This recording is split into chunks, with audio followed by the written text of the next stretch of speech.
नमस्कार, news state देख रहे हैं आप। मैं हूं आपके साथ अंजीत और वक्त हो गया है सबसे बड़ा मुद्दा का। यूपी में सरकारी नौकरी में भर्ती के नए नियम अभी आए नहीं हैं, लेकिन उन पर बवाल और घमासान अभी से शुरू हो गया है। बताया यह जा रहा है कि सरकार समूह ख और ग में भर्ती की प्रक्रिया बदलने जा रही है। इसके तहत शुरुआती 5 साल तक कर्मचारियों को संविदा पर काम करना होगा।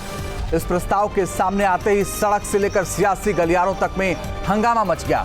सबका अलग अलग तर्क है। सरकार ऐसा प्रस्ताव क्यों लाने के लिए सोच रही है, उसका अपना तर्क है। अभ्यर्थी आज सड़क पर उतर गए और विरोध किया, उनके ऊपर लाठीचार्ज हुई। क्यों विरोध कर रहे हैं, उनका अपना तर्क है। विपक्ष ने कहा कि सरकार ऐसा नहीं कर सकती, सरकार को ऐसा नहीं करना चाहिए। विपक्ष का अपना तर्क है।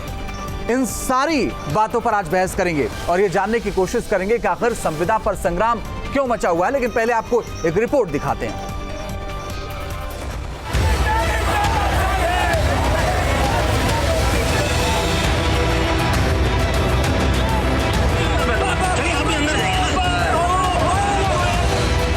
सरकारी नौकरी में 5 साल की अनिवार्य संविदा बहाली पर घमासान मचा हुआ है। छात्र सड़कों पर हैं। प्रदेश के कई जिलों में प्रदर्शन किए जा रहे हैं। प्रयागराज में धारा 144 और अनलॉक के नियमों को तोड़कर प्रदर्शन कर रहे छात्रों पर पुलिस ने लाठियां भाजी। कई प्रदर्शनकारियों को हिरासत में भी ले लिया गया।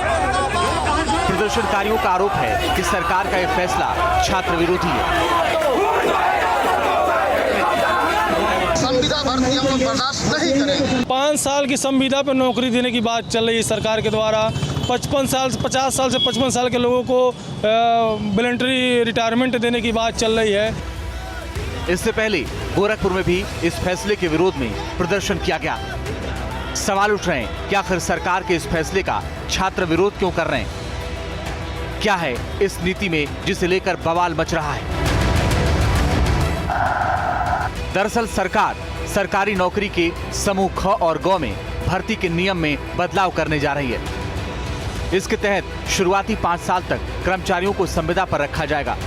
इस दौरान उन्हें किसी सरकारी सुविधा का लाभ नहीं मिलेगा। 5 साल तक हर 6 महीने में उन्हें परीक्षा से गुजरना होगा। 60% से अधिक अंक पाने पर ही उनकी नौकरी रहेगी। 6ठे साल तक टिके रहने वाले कर्मचारियों को ही मौलिक नियुक्ति मिलेगी। सरकार का दावा है कि इस प्रक्रिया से न केवल योग्य कर्मियों की नियुक्ति हो सकेगी, बल्कि उनके काम करने की क्षमता भी बढ़ेगी।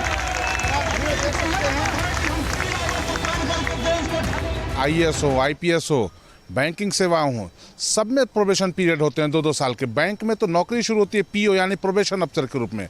आईएएस आईपीएस अफसर या जो ग्रुप ए के अफसर हैं उनकी भी प्रोबेशन पीरियड होती है।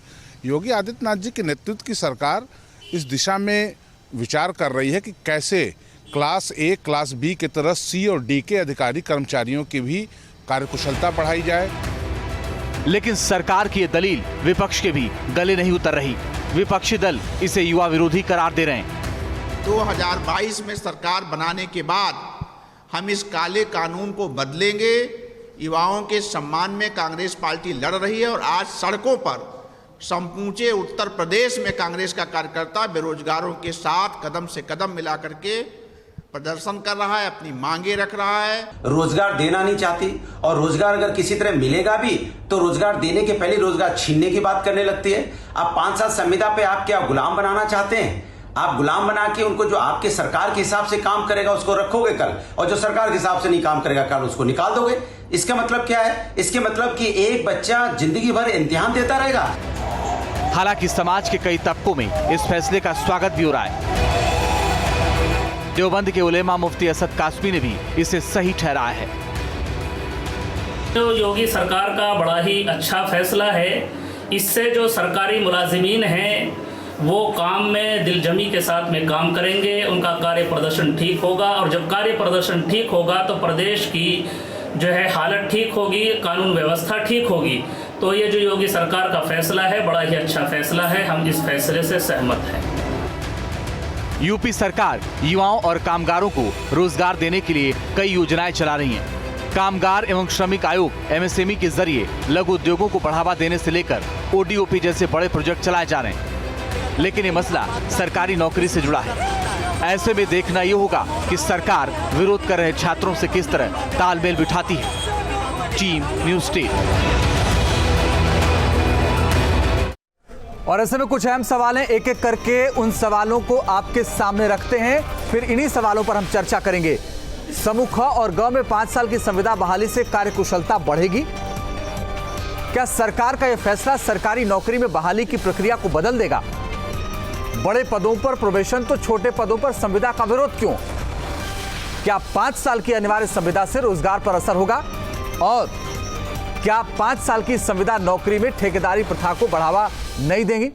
और इसी पर बात करने के लिए मेरे साथ बीजेपी के प्रदेश प्रवक्ता राघवेंद्र सिंह साहब जुड़ रहे हैं, कांग्रेस प्रवक्ता जावेद अहमद साहब जुड़ रहे हैं, समाजवादी पार्टी का पक्ष रखेंगे समाजवादी पार्टी के प्रवक्ता आईपी सिंह साहब, और साथ ही हमारे साथ परीक्षार्थी अभिषेक सिंह जुड़ रहे हैं, और साथ ही अर्थशास्त्री और प्रोफेसर डॉक्टर अखिल स्वामी भी जुड़ रहे हैं। आप सभी का बहुत बहुत स्वागत है। पहला सवाल राघवेंद्र जी आपसे, ऐसा कानून क्यों ला रहे हैं जिसका विरोध छात्र कर रहे हैं, सड़कों पर उतर जा रहे हैं, कह रहे नहीं काला कानून है? नहीं, देखिए, इसमें अधीर होने की आवश्यकता नहीं है। सबसे पहले तो ये कहना चाहूंगा, ऐसा कानून अभी पाइपलाइन में है, अभी ये विचाराधीन है। दूसरी बात ये है, हमारी सरकार जो है लाल फीताशाही के खिलाफ जीरो टॉलरेंस नीति पर काम करना चाहती है, और वो चाहती है सरकारी कर्मचारी बी और सी ग्रेड के जो हैं वो भी जवाबदेही हो जनता के प्रति, जनता को भी सुविधाएं बेहतर मिले, और हमारे जो सरकारी कर्मचारी है जो हैं उनको भी बेहतर सुविधाएं मिले। हमारी सरकार जो है निश्चित रूप से इस क्षेत्र में ईमानदारी से काम करना चाहती है। और दूसरा, ये जो संविदा है, इसको संविदा हम ना कहें, इसको हम प्रोबेशन पीरियड कहें। जो पहले जो ए और बी में चलता था वही है, इसमें कोई ऐसा नहीं है कि कोई बहुत परेशानी की बात है। हाँ, इसमें जो है जो 3 साल तक जो मूल्यांकन किया जाएगा अभ्यर्थी का, मूल्यांकन नहीं सर, मूल्यांकन नहीं सर, आप इसको साफ साफ शब्दों में कहिए। मूल्यांकन नहीं, आप हर 6 महीने में परीक्षा लेंगे, 60% अंक आना अनिवार्य है, नहीं आएगा तो आप बाहर कर देंगे। नहीं, मूल्यांकन नहीं है, वो परीक्षा शब्द आप जो है वो थोड़ा कठिन करें, उसका मूल्यांकन होगा। और उसमें नहीं, मूल्यांकन तो ये भी हो सकता है ना सर, मूल्यांकन तो इसको भी कहते हैं सर, सुनिए तो, मूल्यांकन तो इसको भी कहते हैं ना, तो मूल्यांकन तो कई स्तर पर होता है, लेकिन साफ साफ परीक्षा की बात है। इसमें आप परीक्षा लेंगे हर 6 महीने पर, 60% अंक नहीं आए तो आपके ऊपर आप बाहर कर दीजिए। भाई वो काम कब करेगा, परीक्षा की तैयारी कब करेगा, क्या करेगा? नहीं, ऐसा नहीं है। अभी ये पहली बात तो अभी ये विचाराधीन है। हाँ। अभी अगर ये हार्ड एंड फास्ट कहें कि ये बिल्कुल पाइपलाइन में ही अभी ये पड़ा हुआ है, इसमें अगर कोई त्रुटियां होंगी, इस विषय को भी विचाराधीन है, इस विषय को भी दूर किया जाएगा। लेकिन पहला विषय जो है, हमारी सरकार जो है ये चाहती है जो सरकारी कर्मचारी हैं वो जनता के प्रति ईमानदारी से जवाबदेही उनकी भी तय हो। इससे पहले का जो देखा जाता था, सरकारी कर्मचारी कुर्सियों पर नहीं मिलते थे। आईपी सिंह साहब, कर्मचारियों की नौकरी मिलने के बाद आईपी सिंह साहब जवाबदेही क्यों विरोध कर रहे हैं? सरकार अच्छी सोच के साथ कानून लाना चाहती है, राघवेंद्र सिंह साहब बता रहे हैं, आप लोग बिना मतलब के काला कानून बता रहे हैं इसको। देखिए, मुझे वो दिन याद है। हाँ। जब देश भर का युवा, उत्तर प्रदेश का युवा 2014 में नारे लगा रहा था कि बहुत हुई बेरोजगारी की मार, अब की बार बीजेपी सरकार। 2014 के बाद 2019 में भी इन्हीं बेरोजगारों ने, इन्हीं युवाओं ने, इन्हीं छात्रों ने मोदी जी को फिर देश का प्रधानमंत्री बनाया। 3.5 वर्ष बीत गए। उत्तर प्रदेश में योगी सरकार की अंतिम योगी सरकार का बजट बचा है, और कहा यह जाता है कि सरकार अपने को अंतिम वर्ष में समेटती है। तो कहीं न कहीं योगी सरकार अपने को समेटती हुई नजर आ रही है, संविदा की बात करती है। जब हम भी अपने गांव से चलकर आए थे तो हम तैयारी करने आए थे लखनऊ। ऐसे लाखों छात्र प्रयागराज जाते हैं, ऐसे लाखों छात्र दूसरे ऐसे इंस्टीट्यूशंस जहां हैं वहां जाकर तैयारी करते हैं। क्या वो संविदा की तैयारी करेंगे? संविदा उन अफसरों की गुलामी करेंगे, उन पीसीएस अफसरों की गुलामी करेंगे, उस आईपीएस की गुलामी करेंगे, उस आईएएस की गुलामी करेंगे, उसके बाद बार बार वो परीक्षा देंगे? क्या योगी ने कभी, अगर योगी ढंग से पढ़ाई किए होते तो शायद ये दर्द उनको पता होता। लेकिन पहाड़ पर घूमते घूमते एक मठ के मठाधीश हो गए, और मठाधीशी से प्रदेश नहीं चलता। आज पूरा देश में युवा सर, आप तो जनता की बात आंदोलित करते है। करते योगी की आज पढ़ाई पर चले गए। बेरोजगार दिवस तो फिर तो अब जब आप ऐसा कहेंगे वो कहेंगे भाई अभी डिग्री दिखा दीजिए। ऐसा ना करिए सर, ऐसा ना करिए, व्यक्तिगत ना होइए। बेरोजगारी दिवस मनाया जा रहा है। आज छात्र युवा सड़कों पर है और उनके ऊपर लाठियां बरसाई जा रही हैं। आज छात्र लहूलुहान हो रहा है, युवा लहूलुहान हो रहा है, लगातार लाठियां खा रहा है। क्या ये जो परिवर्तन आया उत्तर प्रदेश में, क्या ये परिवर्तन जो देश में आया, क्या लोगों ने इसलिए बीजेपी को वोट दिया? बीजेपी युवाओं से क्यों दुश्मनी रखती है? बीजेपी क्यों छात्रों से दुश्मनी निभाती है? ये सब सवाल। चलिए आईपी सिंह साहब, शायद आपको आवाज नहीं मिल पा रही, मैं आपके पास दोबारा आता हूं। मेरे साथ अभिषेक सिंह जी हैं, बीटीसी अभ्यर्थी हैं और प्रयागराज से जुड़े हुए हैं। अभिषेक सिंह जी बताइए, विरोध क्यों कर रहे हैं आप लोग?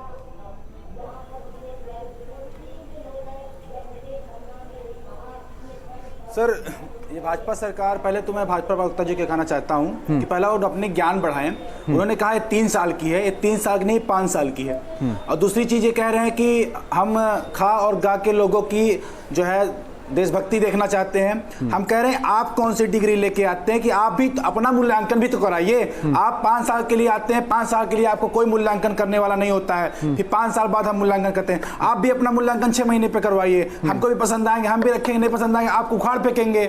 इसमें कौन सी बात है? उसके बाद आप कह रहे हैं कि हम आपकी देशभक्ति देखना चाहते हैं। आप अपने IAS और PCS रैंक के अधिकारियों की देशभक्ति देखिए साहब, वो पेपर बनाते हैं, पेपर सही से ना बना पाते हैं और 2-2 साल मुकदमे कोर्ट में अटके रहते हैं। उनकी जवाबदेही कौन तय करेगा? आप तय करेंगे कि हम तय करेंगे? ये गलती हमारी है कि हम पेपर देने बैठते हैं, पेपर की क्वेश्चन गलत बनाते हैं। इसको भी आप संज्ञान में लीजिए। केवल खा और गा के केवल मध्यम परिवारों से हम लोग यहाँ पे तैयारी करने आते हैं, संविदा की नौकरी करने के लिए आते हैं। आपका जो 2004 साल में अटल जी आए, उन्होंने पेंशन खत्म कर दिया। आपके जो भी सरकार आती है, जब भी आपकी सरकार बनती है तो आपकी सरकार की स्पष्ट नीतियाँ होती हैं कि हमें रोजगार देना ही नहीं है। उसके लिए हम लोग जाकर कितना भी संघर्ष कर लें। आप आए 2017 में, आपने अपना चुनावी घोषणा पत्र किया कि 2 करोड़ रोजगार देंगे। अरे साहब 2 करोड़ क्या, आपने 2-2.5 करोड़ मजदूरों को तो बेघर कर दिया कोरोना की आड़ में।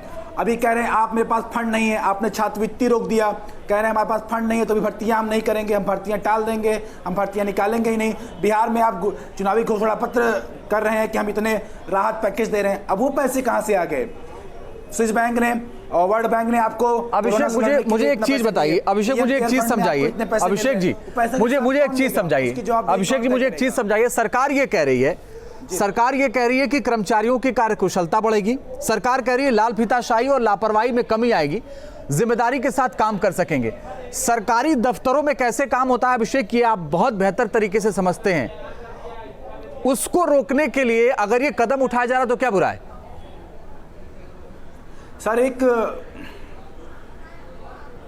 सर इससे जो कह रहे हैं कि इसमें जो भ्रष्टाचार नहीं होगा, सर इसमें संविदा पे रखने पे सबसे ज्यादा भ्रष्टाचार होने वाला है। आपको बता दें, हमारे जो भी नौजवान साथी हैं, जो भी स्त्रियां हैं, जो भी हमारे साथ पढ़ने वाले छात्र छात्राएं हैं, वो किसी भी स्थान पे जाएंगी तो उनका पूरा का पूरा शोषण होने वाला है। सर इस संविदा की नीति के अनुसार वो अफसरों के हिसाब से काम करेंगी तो उनको रखा जाएगा, नहीं काम करेंगे तो उनको बाहर निकाल दिया जाएगा।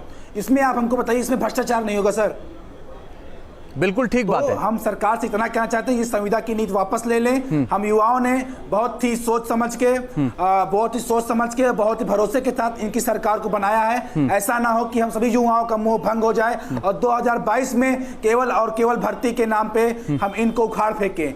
बहुत कर लिया आप मन की बात, अब आप केवल रोजगार की बात करिए और केवल रोजगार दीजिए। नौजवान साथियों के साथ अब छलावा बंद कर दीजिए। ठीक है, मैं आ रहा हूं अभिषेक आपके पास, दोबारा आपके पास आऊंगा। मैं अखिल स्वामी साहब आपके पास भी आ रहा हूं, लेकिन उससे पहले जावेद अहमद साहब भी हमारे साथ हैं। जावेद अहमद साहब, किसका तर्क आपको बेहतर लगता है? जी देखिए, निश्चित रूप से सरकार मनमानी पर उतारू है। ये काला कानून है और इस फैसले के खिलाफ, इस फैसले के समर्थन में कोई भी व्यक्ति खड़ा होने के लिए तैयार नहीं है। ये बेरोजगार नौजवान ये 5 साल तक ये लगातार जो है ये परीक्षा देते रहे, फॉर्म भरते रहे, 40 साल की उम्र में इनको नौकरी मिले, उसके बाद ये जो है 5 वर्षों में 10 बार परीक्षा देने का काम करेंगे, इनका मूल्यांकन, इनकी दक्षता तय कौन करेगा? इससे निश्चित रूप से समूह खा और गा के लोगों का शोषण और उत्पीड़न बढ़ेगा, महिला कर्मचारियों का उत्पीड़न बढ़ेगा। सरकार अनाचार और कदाचार की दिशा में कदम बढ़ा चुकी है। आप जरा कल्पना करिए कि ये कर्मचारी 60% अंक किसके भरोसे पर लाएंगे? इनका शोषण होगा, भ्रष्टाचार बढ़ेगा। ये IAS, IPS अधिकारी, PCS अधिकारी, इनकी दक्षता कौन तय करेगा? ये कर्मचारी जो तृतीय और चतुर्थ श्रेणी के कर्मचारी हैं, ये बड़े अधिकारियों के घरों के लूसी को, टॉमी को टहला कर ये दक्षता हासिल करवाने का काम सरकार कराएगी क्या? ये किस तरीके का मानदंड है? और 50 साल में आप जब चाहेंगे वॉलंटरी रिटायरमेंट दे देंगे, ये कोई तरीका नहीं। चले जावेद साहब, मैं आपके पास आता हूं और आपसे पूछूंगा कि आखिर इसका रास्ता क्या हो सकता है। प्रोफेसर अखिल स्वामी, मुझे एक बात बताइए कि इससे बेरोजगारी बढ़ेगी या जिम्मेदारी बढ़ेगी? देखिए, आज की जो स्थिति है इस संदर्भ में, आज के विषय के संदर्भ में ये संदर्भ उचित है ही नहीं। कोरोना काल में जहां निजी क्षेत्र में भी नौकरियां जा रही हैं और सरकारी क्षेत्र में बच्चों को नौकरियां नहीं मिल रही हैं, जो बच्चों के सपने हैं, पढ़ लिख के वो नौकरियां चाहते हैं, तो एक प्रकार का दबाव क्रिएट करना उनके दिमाग में, जहां प्राइवेट सेक्टर में उन्हें नौकरियां नहीं मिल रही हैं, जो सरकारी क्षेत्र है उनका प्राइवेटाइजेशन हो रहा है, और सरकारी क्षेत्र में अगर संविदा की बात करेंगे तो बच्चों में अवसाद और तनाव आप पैदा करेंगे। देखिए, भारतवर्ष में जो हमने मिक्स्ड इकोनॉमी की बात की थी, हमने पब्लिक सेक्टर और प्राइवेट सेक्टर और उनके बीच के कंपटीशन की बात की थी, वो हमारे देश ने बड़ी सोच समझ के की थी। कुछ देश ऐसे थे जो केवल निजी क्षेत्र में गए थे, कुछ देश ऐसे थे जो कम्युनिज्म और सोशलिज्म की तरफ गए थे। हमने कंपटीशन की बात की थी सरकारी क्षेत्र और प्राइवेटाइजेशन के बीच में, क्योंकि जिस देश में जनसंख्या इतनी तेजी से बढ़ रही हो और जहां बच्चों की आकांक्षाएं बढ़ रही हो, और सरकारी क्षेत्र और निजी क्षेत्र का जो कल्चर है वो बिल्कुल डिफरेंट है जी।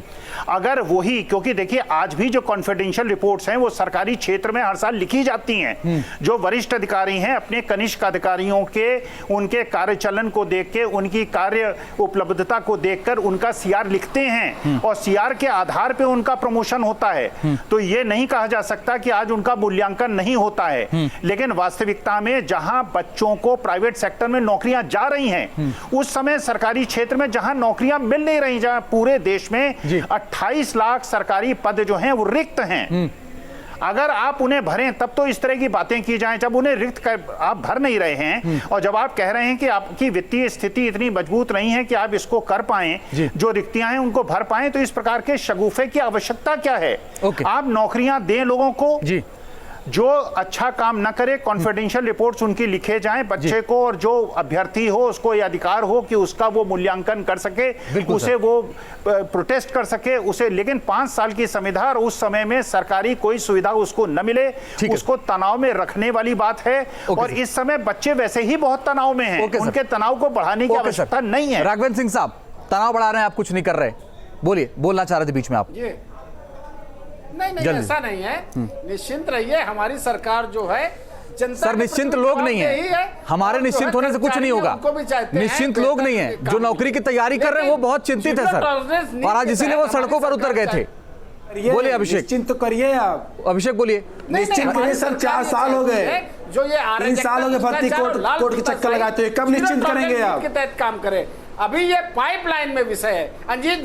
अंजीत जी अभी ये पाइपलाइन में है सर, ये मत दीजिए जीरो टॉलरेंस वाला।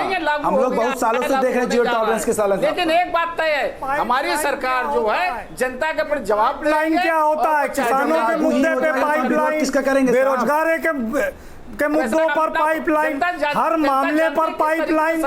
ये बचने का अच्छा तरीका आपने निकाला है। अरे विचाराधीन है यार भाई मित्र, ये विचाराधीन है सर। लागू जब तक संविधान जो आप ये बताइए क्या ये लागू सर मतलब नहीं होता? अभी ये प्रस्ताव विचाराधीन सर, लागू भी कर लेंगे, आपकी बहुमत की सरकार है, लागू कर लेंगे। नहीं है, आपकी बहुमत की सरकार है। अभी ये प्रस्ताव है मात्र। सर आप प्रस्ताव कह के बच रहे हैं, कल ला देंगे, कह देंगे नहीं ये जरूरी है। आईपी सिंह साहब मैं एक बात आपसे समझना चाहता हूं, प्रस्ताव लाया ही क्यों जा रहा है? आईपी सिंह साहब एक बात समझना चाहता हूं आपसे, अगर प्राइवेट नौकरी बचाने के लिए लोगों पर अच्छा काम करने का एक दबाव होता है जिसको आप बहुत बेहतर तरीके से समझते हैं, तो सरकारी नौकरी में ऐसा क्या गलत है? देखिए मैं 2-3 मिनट का वक्त चाहूंगा। एक CMIE मैं समझता हूं कि हमारे जो अर्थशास्त्री इस बात को समझेंगे। उन्होंने कहा कि औद्योगिक कामगार जो थे उनकी 50 लाख लोगों की नौकरी खत्म हो गई। दूसरा डेटा आया है कि 66 लाख जो हमारे प्रोफेशनल थे, उस प्रोफेशनल में अप्रैल और मई के अंदर इन 2 महीनों में 66 लाख ऐसे प्रोफेशनल थे जिसमें कहीं मैनेजर वो थे, कहीं वो इंजीनियर थे, कहीं वो सॉफ्टवेयर इंजीनियर थे। ऐसे तमाम लोगों के रोजगार चले गए, खत्म हो गए। ऐसे हालात हैं, त्राही त्राही मची हुई है पूरे देश में। दूसरी तरफ अज्ञानता से भरपूर ये योगी सरकार, उसको इस बात की समझ नहीं है कि आज छात्र क्यों इस बात को लेकर, युवा क्यों इस बात को लेकर आंदोलित हैं। एक तो 69,000 शिक्षकों की भर्ती का मामला था, वो अभी तक लंबित पड़ा हुआ है। 3.5 वर्षों में जितनी भी नौकरियां निकाली गई वो सब कहीं न कहीं हाई कोर्ट, लोअर कोर्ट, अपर कोर्ट, कहीं न कहीं उनको व्यवधान डालकर रोक रखा गया है। कहीं कोई अवसर आना है। ठीक है सर, एक कमेंट में, ओके ठीक है आईपी सिंह साहब, समय थोड़ा सा कम है। जो बच्चा हाई स्कूल करना चाहता हूं, सरकार ये कह रही है कि अभी तो पाइपलाइन में है, अभी इस पर विचार करेंगे, सुधार कर लेंगे, तो आप अभी बात मानेंगे कि सड़क पर ही रहेंगे? नहीं, इनकी नीयत खराब है। ये वही काम करते हैं जो मोदी जी चाहते हैं, जो केंद्र सरकार चाहती है। ये यही कारण है कि मोदी की योजनाओं के जो कार्यान्वयन हो रहे हैं, जो मामले उसको देखिए, उसी आधार पर। चलिए सर, वक्त इतना ही था। बहुत बहुत शुक्रिया आप सबका इस चर्चा में शामिल होने के लिए। लेकिन विरोध हो रहा है और लगातार जो तैयारी करने वाले लड़के हैं वो संविदा का विरोध कर रहे हैं और आगे भी उनका कहना है कि वो करते रहेंगे। सरकार के पाइपलाइन में इस पर आगे विचार किया जाएगा, क्या सुधार हो सकता है। सबसे बड़ा मुद्दा में फिलहाल के लिए बस इतना ही। रुकना कुछ ही पलों के लिए, आगे भी जारी है खबरों का सिलसिला।